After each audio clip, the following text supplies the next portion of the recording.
Kisah hidup Ragnar Lothbrok, seorang Viking legendaris.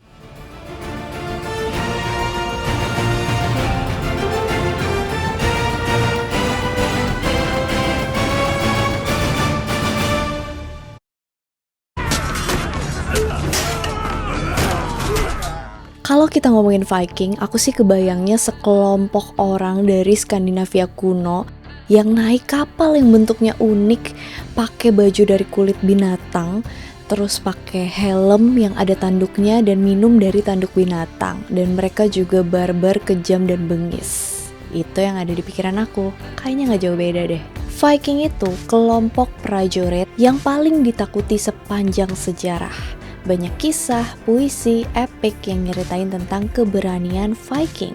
Nah, kali ini kita akan ngebahas salah seorang Viking yang paling terkenal, Ragnar Lothbrok. Dia adalah pahlawan legendaris Viking, keturunan Raja Denmark dan Swedia. Dia dikenal dari puisi Old Norse di zaman Viking, legenda Nordik, kisah-kisah Islandia, dan beberapa chronicles. Menurut literatur tradisional, Ragnar Lothbrok sering nyerang kepulauan Inggris dan Kekaisaran Romawi selama abad ke-9. Ragnar dan para Viking legendaris lainnya tercampur aduk kisah kebenarannya dengan mitos. Sebenarnya nggak ada catatan aktual dari keberadaan Ragnar Lothbrok sama sekali sih. Nah, tahun-tahun belakangan ini namanya mulai familiar lagi di telinga kita karena ada series yang terkenal yang judulnya Viking. Sebagian besar akademisi modern ngeraguin akan adanya sang Ragnar Lothbrok dan juga kisah hidupnya. Padahal kisah hidupnya nih menarik banget nih. Ragnar dikatakan sebagai putra Sigurd Ring, seorang raja Denmark yang ada di literatur Nordik kuno. Sigurd Ring ini memerintah antara Swedia dan Denmark pada abad ke-8. Dia nikah sama putri Norwegia, Alfhild. Lahirlah Ragnar. Pas Sigurd Ring meninggal, posisinya diambil alih sama Eystein Baeli. Menurut saga Islandia, Ragnar tumbuh menjadi pemuda yang kuat, suka berperang, dan dia gak kenal ampun sama musuh-musuhnya, kejam banget. Tapi dia baik sama anak buahnya. Dia juga seorang pejuang yang jago, yang gak bisa dikalahin sama sembarang orang. Lothbrok sendiri artinya hairy breeches, atau celana berbulu.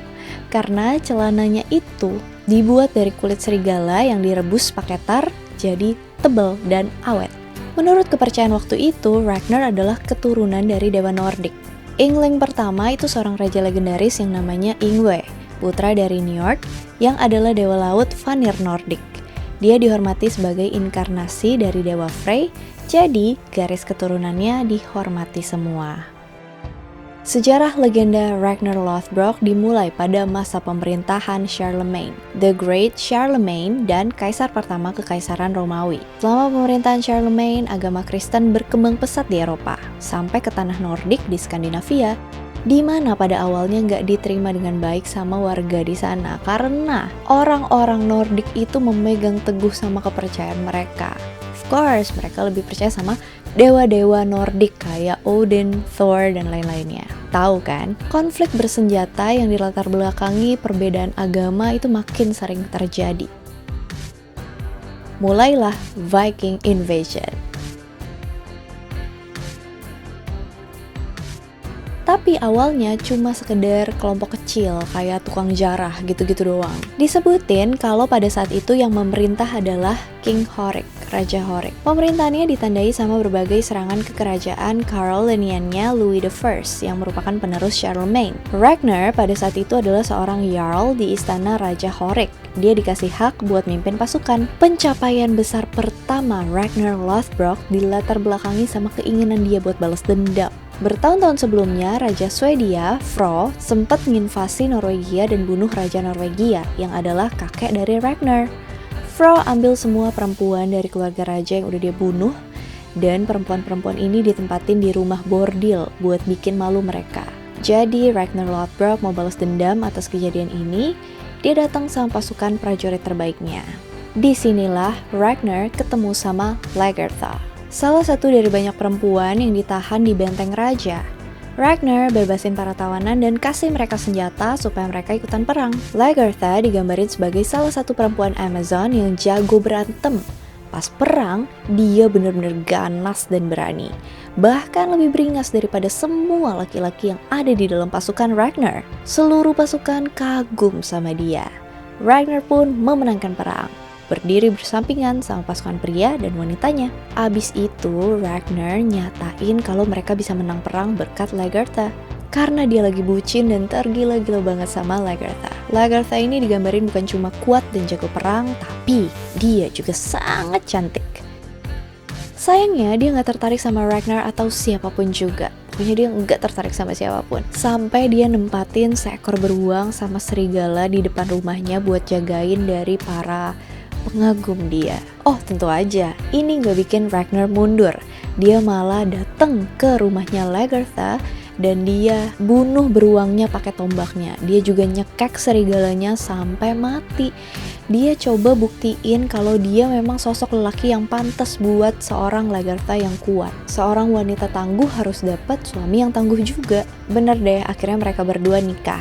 Nah kalau versi yang ini kan atas keinginan Lagertha sendiri, karena Ragnar sudah membuktikan dirinya. Di beberapa versi dia diceritain terpaksa nikah sama Ragnar. Ragnar dan Lagertha punya 2 orang putri yang namanya gak kecatat. Mereka juga punya seorang putra yang namanya Fridtjof.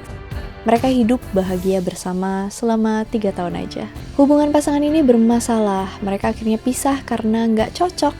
Klasik, kayak pasangan milenial zaman now. Alasan mereka pisah itu banyak versi sih. Dan Ragnar dikatakan punya 3 orang istri.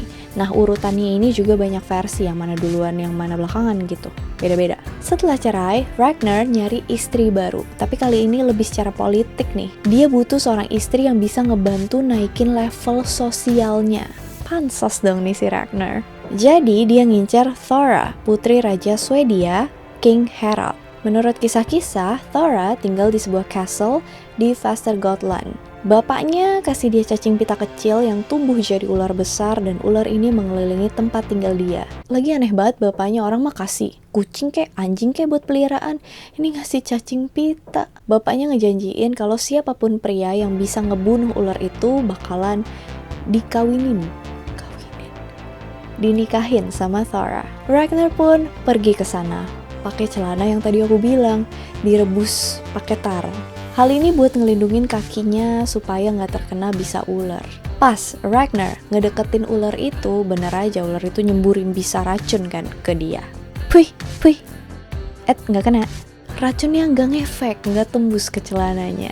Dia nusukin tombaknya ke jantung si ular dan nebas kepalanya. Udah selesai nih, dia ngadep raja. Pas raja ngeliat outfitnya, dia ngakak banget. Dikatain deh. Nah, jadi inilah asal julukan Lothbrok. Yang tadi aku bilang artinya hairy breeches, celana berambut. Sebagai imbalan karena dia udah ngebunuh ular itu, ya udah dia dikasihin Princess Thora dan dia menikahi Thora. Ragnar punya 2 putra sama Thora, yang satu namanya Erik, yang satu namanya Agnar. Lagi-lagi pernikahannya suwe nih. Thora meninggal di usia muda. Sian banget, Ragnar jatuh ke dalam fase depresi. Dia stres banget, dia gak bisa nerima kepergian Thora. Hancur banget dia, jadi dia terus-terusan cari masalah. Cara dia coping with stress, cara dia buat ngedapetin kenyamanan adalah dengan berperang. Gak butuh waktu lama dia langsung jadi warmonger. Dia bahkan merintahin ke semua keluarga, kalau misalnya punya putra yang gak berharga boleh dikasihin ke gua, atau punya budak yang males dan lemah boleh kasihin ke gue juga buat ngelayanin gue. Anak laki-laki yang gak berharga di dalam keluarga dan juga budak yang lemah dan males ini dia rekrut, dijadiin pengabdi dan pelayannya. Kenapa? Karena di sini Ragnar mau nunjukin kalau bahkan pria yang paling lemah sekalipun dari ras Denmark bisa lebih kuat daripada semua pria bangsa lain yang ada di seluruh dunia. Pas Ragnar ninggalin Lagertha dan balik ke Denmark, dia terlibat di dalam perang saudara. Nah, di sini Lagertha bantuin dia. Meskipun udah ditinggalin, udah pisah sama Ragnar, tapi Lagertha masih cinta sama dia. Jadi dia kasih bantuin Ragnar pertolongan pas perang. Dia kasih bantuan ratusan kapal berisi prajurit. Lagertha juga berjasa dalam mengepung musuh dan nyerang mereka dari belakang. Ini kedua kalinya Lagertha berkontribusi dalam kemenangan Ragnar Lothbrok. Setelah itu Ragnar berlayar ke Norwegia. jadi pemimpin beberapa invasi Viking, ngumpulin kemenangan-kemenangan dahsyat, namanya jadi terkenal. Di Norwegia, Ragnar ketemu seorang wanita cantik di pertanian, namanya Aslog. Aslog ini cuma gadis petani biasa, tapi yang pada nggak tahu, Aslog ini sebenarnya adalah keturunan dari hero yang ada di Nordik. Bapaknya Sigurd, prajurit terkenal yang bunuh naga Fafnir, dan ibunya Brynhild adalah salah satu Valkyrie, putri dari dewa Odin. Brynhild mempercayakan putrinya ke anggota keluarganya. Supaya aman, Aslog ditaruh di dalam harpa besar dan kemana-mana ditemenin sama penjaganya yang pura-pura hidup sebagai pemain harpa yang miskin. Pas dia numpang nginap di rumah dua petani, penjaga Aslog ini dibunuh. Pasangan itu bunuh dia karena mereka ngira ada barang berharga yang diumpetin di dalam harpanya. Iya bener sih, tapi bukan barang, bukan sesuai sama ekspektasi mereka. Pas mereka buka harpa itu, ternyata mereka nemuin Aslog dan ngegedein dia sebagai putri mereka sendiri. Karena cuma petani biasa, Ragnar nguji kecerdasan Aslog. Dia kasih tantangan kayak gini, coba bisa nggak lu pakai baju tapi kayak nggak pakai baju? Gak lapar tapi juga gak kenyang, gak sendirian tapi gak ada yang nemenin juga. Aslog nerima tantangan itu. Dia muncul pakai jaring ikan yang dijadiin baju sambil makan bawang dan ditemenin sama seekor anjing. Terkesan sama pemikiran cerdik Aslog, dia nerawang kalau ada potensi dalam diri Aslog yang bakalan jadi seorang pendamping yang bijaksana. Jadi Ragnar buru-buru ngelamar dia. Di versi lain, Aslog nih ceritanya pertama kali dilihat sama anak buahnya Ragnar. Dia nggak sengaja kelihatan sama para laki-laki ini pas dia lagi mandi. Terus mereka saking terpesona sama kecantikannya, roti yang mereka panggang sampai gosong. Pas mereka bawa dia ke Ragnar, Ragnar ngerti kenapa mereka seheboh itu. Aslog muncul dengan tampilan yang kayak tadi yang aku bilang, pakai jaring sambil gigit bawang dan ditemenin seekor anjing. Ragnar dibutakan sama kecantikan dan kecerdikannya dan ngelamar dia. Tapi Aslog nolak lamaran dari Ragnar sampai Ragnar nyelesain misinya di Norwegia. Dan pas itu Ragnar disupport sama Eystein Bailey buat nikahin Aslog. Pas dia balik, ternyata Aslog udah tahu tentang rencana Ragnar. Jadi Aslog kasih tahu tentang asal-usulnya yang mulia. Dia buktiin ke Ragnar kalau dia sebenarnya putri dari pahlawan legendaris yang udah bunuh naga Fafnir. Jadi Aslog bilang kalau dia bakalan ngelahirin seorang anak laki-laki yang di matanya ada ular. Atau kayak ular. Bener aja, dia ngelahirin Sigurd Snake in the Eye. Sama Aslog, Ragnar punya 5 anak. Bjorn Ironside, Fitzurk, Halfdan Ragnarsson, Sigurd Snake in the Eye, dan Ivar the Boneless. Sueknya bahkan udah 3 kali nikah, si Ragnar masih tergoda sama wanita-wanita lain. Ada beberapa cerita kalau dia punya pacar, dia menjalin hubungan sama cowok-cowok lain. Dan para perempuan ini berasal dari keluarga yang berpengaruh. Salah satunya adalah perempuan klan Hesbernus yang gak diketahui namanya. Dia ngelahirin putra Ragnar yang namanya Ube Ragnarsson. Kok bisa banyak banget cewek yang mau sama dia sih? Nah, ada tulisan yang bunyinya, Ragnar adalah pria terkuat dan terindah yang pernah dilihat mata manusia. Setelah itu Ragnar ngincer Inggris. Dia bakal ngelakuin perjalanan berbahaya ke sana buat ngedapetin lebih banyak kekayaan dan reputasi. Dia nyerang dan bunuh Raja Northumbria sama bapaknya Raja Ella. Kematian raja ini bakal jadi bumerang buat dia. Ingat ini ya. Sementara Ragnar lagi asik ngejarah, ngerampok, bunuh-bunuhin Earl sama raja dan ngumpulin kekayaan dan tanah, beberapa orang Denmark bertekad buat ngeberontak dan bersatu buat dukung Raja Harald yang baru aja diproklamirkan. Pas Ragnar denger ini, dia balik lagi ke Danelaw dan ngancurin para pemberontak dan ngejar Harald yang kabur ke Jerman. Semua yang ngianatin Ragnar ditangkap dan disiksa sampai mati. Pas Ragnar ngejar Harald ke Saxony, Swedia ngangkat Sorle sebagai raja mereka. Dan terjadilah perang saudara lainnya. Pas Ragnar dengar hal ini, dia minta bantuan ketiga putranya, Bjorn, Fridleif, dan Rathbard, karena anak-anaknya nurunin kemampuannya Bapak K. Mereka jadi pemimpin dan pejuang yang handal. Mereka pergi ke Swedia buat siap-siap perang. Pas Raja Sorle ketemu Ragnar dan pasukannya, Raja nawarin pilihan, mau yang mana? Perang sampai mati? Atau nih, gue kasih permata yang banyak buat lo? Iya tentu aja, Ragnar milih permata dan dia cabut. Udah putbal, si raja malah ngirim seseorang buat ngelawan Ragnar. Bertarunglah mereka, dan gak usah ditebak, pemenangnya udah pasti Ragnar dan putra-putranya. Yang berjasa banget di sini adalah Bjorn. Dia ngelakuin pembantaian besar tanpa tergores sedikit pun. Makanya dikasih nama belakang Ironside, Bjorn Ironside. Udah menang, Ragnar balik buat bunuh Sorle dan semua pasukannya. Dia kemudian hadiahin tahtanya Sorle buat putranya Bjorn.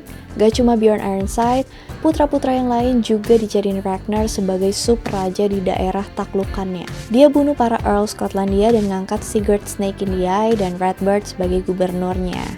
Norwegia juga ditaklukin dan Fridtjof dijadiin penguasa di sana dan di Orkney. Beberapa waktu kemudian Bjorn ditugasin di Norwegia, jadi Ragnar menunjuk putra lainnya, Erik, sebagai penguasa di Swedia. Tapi salah satu putranya Ube memberontak lawan Ragnar karena dihasut kakek dari pihak ibu, Esbjorn, dan akhirnya dikalahin juga. Dan sayangnya dua putranya yang namanya Dunfat dan Redbeard meninggal pas ekspedisi berulang ke Kepulauan Inggris. Beberapa catatan sejarah nyebutin kalau pada tahun 845 beberapa kapal Viking nyerang Prancis dan ngancurin banyak desa di kerajaan Prancis, dan abis itu mereka nyerang Paris. Kejadian ini dikenal dengan pengapungan Paris atau The Siege of Paris. Pengapungan Paris dan serangan Paris terjadi pada Minggu Paskah, Easter Sunday tahun 845. Ini adalah puncak dari invasi Viking ke Prancis. Tercatat kalau tentara Viking dipimpin sama seorang kepala suku Nordik yang namanya Reginheri atau Reginherus. Sebuah nama yang sama banyak sejarawan dianggap sebagai Ragnar. 120 kapal Viking yang isinya ribuan orang masuk ke sungai Seine dan mulai berlayar menyusuri sungai. Raja Prancis, Charles the Bald, ngerahin pasukan yang dibagi jadi dua bagian, masing-masing di setiap sisi sungai. Ragnar nyerang dan ngalahin pasukan di salah satu sisi sungai. Dia tawan 111 orang dan gantung mereka sebagai penghormatan ke dewa Odin. Pasukan yang di sisi sungai satunya kabur karena ketakutan. Viking akhirnya sampai di Paris dan langsung nyerbu dan menduduki kota. Mereka pergi habis terima uang tebusan sebesar 7.000 livre Prancis, yaitu senilai 2.570 kg perak dan emas dari Charles the Bald. Dia sekali lagi ngincar Inggris bareng putranya Ivar. Ivar the Boneless juga ngincar York. Tapi nggak semudah itu Ferguson. Raja Ella, putra dari Raja Hama yang pernah dibantai Ragnar bertahun-tahun lalu, siap balas dendam ke Ragnar. Alah cepat. Pasukan Viking langsung ngebantai pasukan Raja Ella dan mereka mundur. Habis itu Ragnar panggil sisa putranya buat bantu dia naklukin Irlandia. Rajanya dibunuh, mereka ngepung Dublin dan ngumpulin semua kekayaan di sana. Raja Ella masih bertekad buat balas dendam. Dia niat banget nyusulin ke Irlandia dan bunuh semua orang yang dekat dan setia sama Ragnar. Sebenarnya ini tuh jebakan. Ragnar kepancing. Ragnar yang panasan langsung nyamperin Ella dan coba nyerang dia, tapi dia dan anak buahnya malah ditangkap dan dijeblosin ke penjara. Abis itu, King Ella lempar Ragnar ke dalam lubang yang penuh dengan ular. Balas dendamnya pun terbalaskan. Sebelum Ragnar meninggal di lubang ular, dia ketawa sambil nyeritain semua perbuatannya secara berurutan.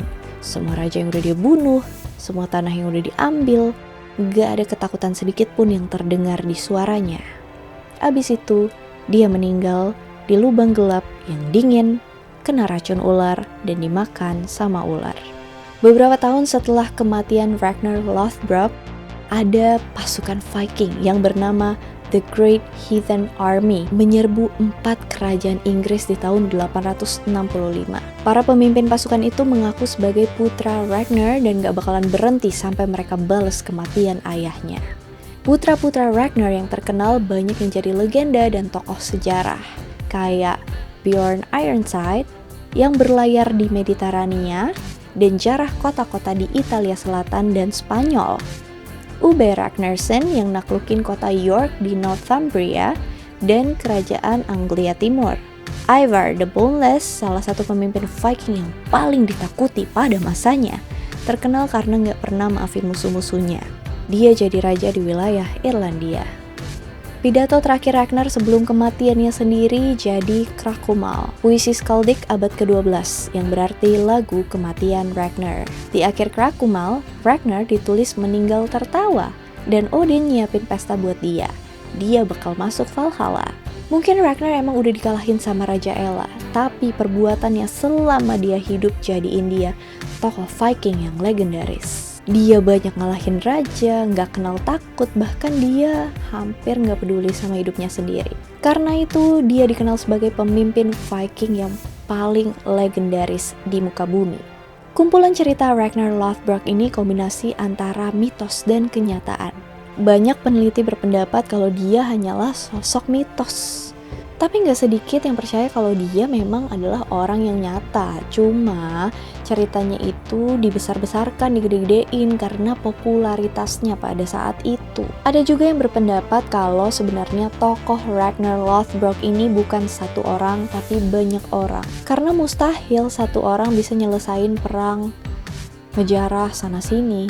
Iya, bisa jadi Ragnar adalah karakter sastra yang dibentuk dari kumpulan pencapaian beberapa pemimpin Viking. Cerita tentang Ragnar Lothbrok memang bisa benar, bisa enggak. Tapi pengaruhnya terhadap budaya Viking gak bisa disangkal. Kuat banget. Bahkan sampai saat ini legendanya terus menarik perhatian banyak orang dan bikin siapa aja yang denger kagum.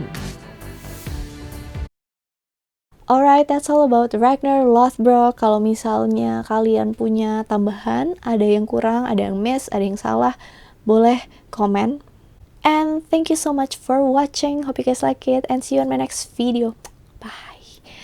Oh iya, sebentar. Aku rasanya belum bisa kalau 2 kali seminggu. Aku terus janji 2 kali seminggu, 2 kali seminggu. Ternyata it takes time. Aku harus, ya gak segampang itulah. Pokoknya aku tuh kumpulin materi tuh gak cuman setengah hari, bisa sehari atau 2 hari gitu. Proses editing meskipun aku pakai editor juga makan waktu 2 harian, sama kayak aku ngedit sendiri sih sebenarnya.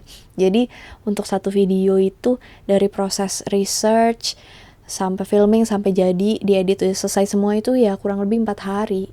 Kayaknya agak nggak mungkin kalau 2 kali seminggu terus-terusan. Ya paling mungkin ada 1 minggu yang 2 kali seminggu, tapi mostly akan seminggu sekali gitu.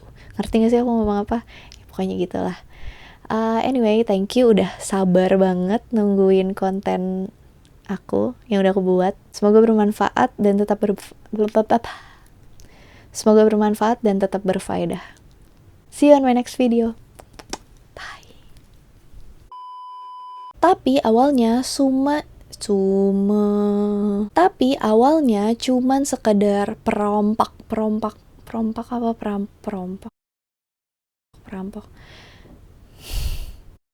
Kumpulan cerita Ragnar Lothbrok.